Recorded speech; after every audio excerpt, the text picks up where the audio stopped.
Hello, guys. How we doing? Welcome back to the West Ham world. It's Luke here. I hope you're all doing well, and I hope you've recovered from that absolute horror show on Sunday against Liverpool, where West Ham decided to play the badge and not the team in front of them, and the team's form that was in front of them. We come up against Manchester United, another game which I expect us to play the badge and not the team. They're not doing that great, and they're not doing that bad either for Man United of now. This is not the Man United of 20 years ago or even 10 years ago. Um, they're currently sitting in seventh, played 13, won six, drawn three, and lost four. Scored 21 goals, but they've also conceded 20 goals. They're a funny team. Ruben Almiron, just when you think he's got it right, it goes wrong. And again, it's a team we should go at and have a go at, but we probably won't. And I'm losing a bit of faith in terms of when we come up against teams like this, that Nuno just absolutely craps himself. He really, really does. If we look at Man United's game at the weekend, they played against one of my favourite teams in Palace, who they beat. They did beat Palace. So given credit, Palace are a good side, especially at home. Before that, they lost 1-0 to Everton, though, and they were really, really bad in that at home. 2-2 to Spurs. Spurs ain't been playing well. So, again, that's a bad result. 2-2 to Fulham. 2-2 against Forest. Before that, they beat Brighton 4-2. That's a good result. Beat Liverpool 2-1. Good result. And beat Sunderland 2-0. Like I say, they're very bitty at the minute. Very, very bitty. In terms of games against us, last time we did play them was actually in a friendly in pre-season. You guys may remember that if you stayed up and watched that game. That was a game where we had Earthy, Canty, Potts. Sorry, not Canty. Who was it? It was Fearon, wasn't it? Fearon. He come on and we was playing the ball around nicely. We lost the game 2-1, but there was a lot of positivity from the youth team that were on show that day. Before that, the last time we played at Old Trafford, we did win up there. We beat 1-2-0. Really good performance on the day, and a good win. Good win for us. And before that, we did beat them 2-1 at the London Stadium. We actually did the double over them, a rare double over them last year. And there's no reason why we can't do that again. They're a decent side. Have they got people that can hurt you? Yes, but we've got to stop playing the badge, or we've got to at least stop setting up to play against the badge. On Sunday, there was no press. There was no one wanting to get a foot in and really assert itself on the opposition.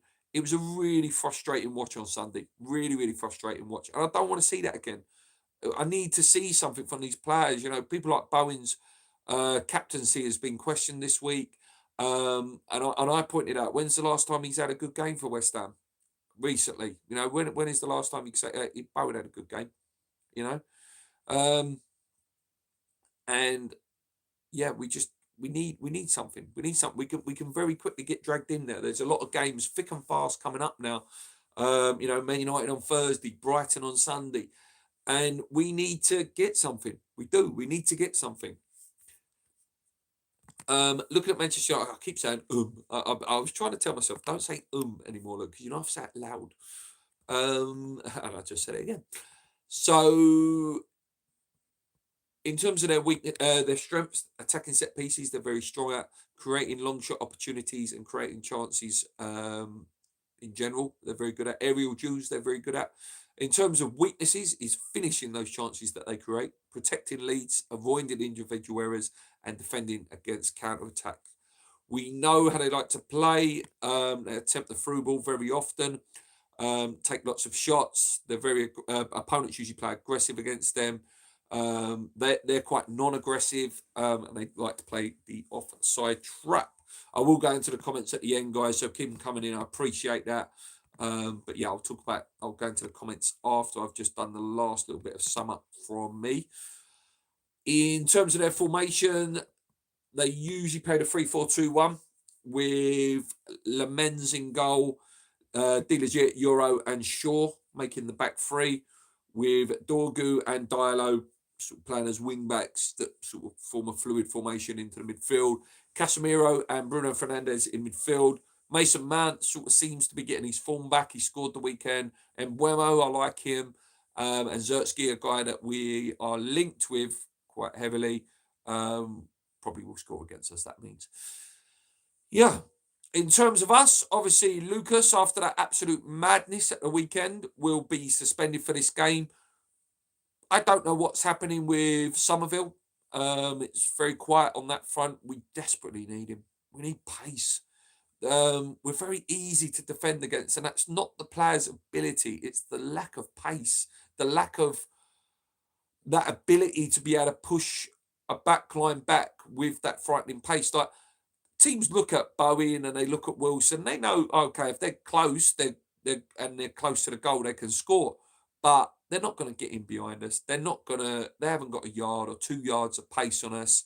And that's a big, big problem. We need to buy pace. Gonzo says it all the time on Hammers Chat. And I agree. Like, I've said it for years as well. We are the slowest team. We try to play a counter-attacking game.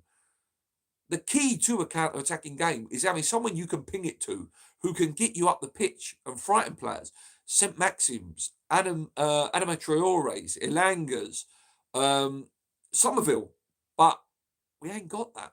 We haven't got that. What do I expect to see? Not much difference. Obviously, Paqueta needs to be replaced. I personally would love to see George Murphy come in. Or, is Guilherme going to start this game? I think it will be Tobido and Mav again. I think Magassa didn't do anything wrong in that game, in my opinion. Fernandes and Potts pick themselves at the moment. Wan-Bissaka, Juve pick themselves. Bowen, Wilson, and is it Guilherme? Is it Murphy? I don't know. Like I said to you, the bench concerns me as well. I think there's bench places being wasted. What is Rodriguez going to do? Is he a game changer? No. Will he come on and just tick the ball over? Yes. Is Irvine a game changer? No. And is he a player that we know about? Yes. I would much rather see Kante, Murphy, Marshall on that bench, something different, attacking, than these old, cart horses that are not going to do anything. They're not going to come on and affect the game. There's when I looked at the bench the weekend, you look and you go, Fulcro's going to come on and do nothing. Souček might get one of his goals. That's probably the only one I looked at the bench and thought maybe. Obviously, Guilherme, if he gets a chance, he looked positive when he came on. But it's a real concern. A real concern. Do I think we can win? Yes, if we set up right. Do I think we will set up right? No. Do I think we will approach the game right? No. And I think we'll end up losing 2-0. I do. I think Nuno's got a bit of that fear of the big badge about him, which West Ham are not. We're not about that. We have been in recent years under Moyes and etc. But that's not what we are. We go to these teams and we give them games. And we're not doing that anymore. We're not. He's not at times getting the best out of this team. And it's really, really frustrating. Anyway, quick look at your comments, guys, before I go. Dogass says, you are quite right, mate. Hardly any shots in 90 minutes. Nuno has to grow up. He does. At home, when Billy Bonds has just passed away, you can't get up for that game. Come on, guys. Andrew says, we do lack pace without Somerville. Guilherme maybe coming in. Yeah, mate. Something's got to come in because we ain't got nothing else, mate. We ain't got nothing else. Like, I like Murphy. I really like him. And what I've seen of him a couple of times when he has played for him, he's not as good, but he has a Lanzini sort of bit about him, that low centre of gravity. He gets into positions. He can manipulate the ball. He's not Lanzini, but he gives me vibes of Lanzini. What else we got? Last one. Areola is looking more confident He was hands-on against Liverpool, 100%, mate. I like Areola. I like Areola. In terms of shot stopping, there ain't many better at him shot stopping. Will he make mistakes? Yes.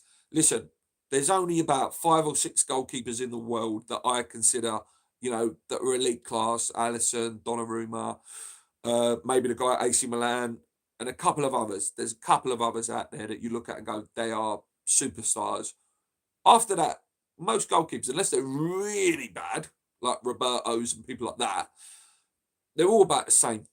Some are really good kickers, some are really good shot stoppers, some are good at claiming the ball, but they all have a weakness. Like someone like Nick Pope at Newcastle, for example, very good at claiming the ball in the box, not the best of kickers, quite slow. Areola, incredible shot stopper, not the most domineering in the box and not the best kicker. There's weaknesses in most goalkeepers in the league, most goalkeepers. Anyway, guys, I'm going to leave it there. I doubt I'll be back Thursday night for the review because my daughter's usually asleep at that time and, keeping the noise down in the house. So I'll probably do it Friday afternoon, Friday evening. I'll do a little match review of Manchester United.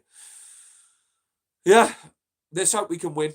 It's going to be tough, but we can make it a lot tougher by our application and the way we set up. We need to go into that game physical, determined, and want to win, not want to stop the opposition scoring for me. I'll leave it there. Come on, you irons. Hit the like button if you're watching. If you're watching it back, comment along. Let me know your score predictions. I'm going to predict 2-0 to Manchester United, as much as that hurts. Come on, you irons. Hopefully I'm wrong. Let's go.